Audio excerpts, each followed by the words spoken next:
اور یہ لوگ منہ سے تو کہتے ہیں کہ آپ کی فرما برداری دل سے منظور ہے، مگر جب تمہارے پاس سے چلے جاتے ہیں تو ان میں سے بعض لوگ رات کو تمہاری باتوں کے خلاف مشورے کرتے ہیں، اور جو مشورے یہ کرتے ہیں اللہ ان کو لکھ لیتا ہے۔ سو ان کا کچھ خیال نہ کرو اور اللہ پر بھروسہ رکھو، اور اللہ ہی کافی کارساز ہے۔ بھلا یہ قرآن میں غور کیوں نہیں کرتے؟ اگر یہ اللہ کے سوا کسی اور کا کلام ہوتا تو اس میں وہ بہت سا اختلاف پاتے، اور جب ان کے پاس امن یا خوف کی کوئی خبر پہنچتی ہے تو اسے مشہور کر دیتی ہیں، حالانکہ اگر اس کو پیغمبر اور اپنے ذمہ داروں کے پاس پہنچاتے تو تحقیق کرنے والے اس کی تحقیق کر لیتے،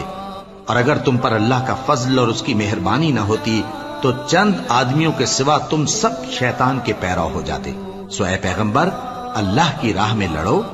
تم اپنے سوا کسی کے ذمہ دار نہیں ہو، اور مومنوں کو بھی ترغیب دو۔ قریب ہے کہ اللہ کافروں کی لڑائی کو بند کر دے،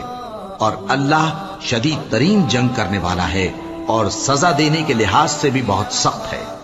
جو شخص نیک بات کی سفارش کرے تو اس کو اس کے ثواب میں سے حصہ ملے گا، اور جو بری بات کی سفارش کرے اس کو اس کے عذاب میں سے حصہ ملے گا،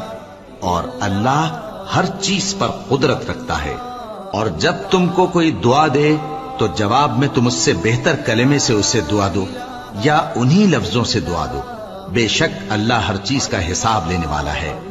اللہ وہ معبود برحق ہے کہ اس کے سوا کوئی عبادت کے لائق نہیں۔ وہ قیامت کے دن تم سب کو ضرور جمع کرے گا، اور اللہ سے بڑھ کر بات کا سچا کون ہوگا؟ اب کیا سبب ہے کہ مسلمانوں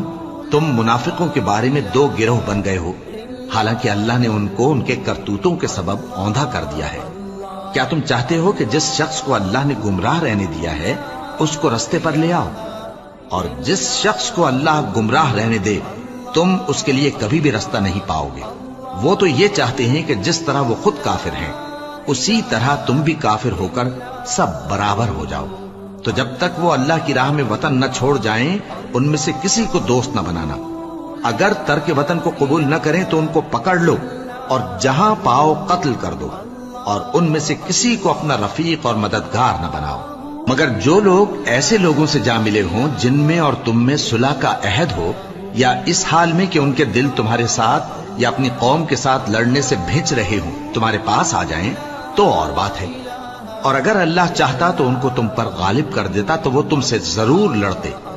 پھر اگر وہ تم سے کنارہ کشی کریں یعنی تم سے نہ لڑیں اور تمہاری طرف صلح کا پیغام بھیجیں تو اللہ نے تمہارے لیے ان پر زبردستی کرنے کی کوئی سبیل مقرر نہیں کی۔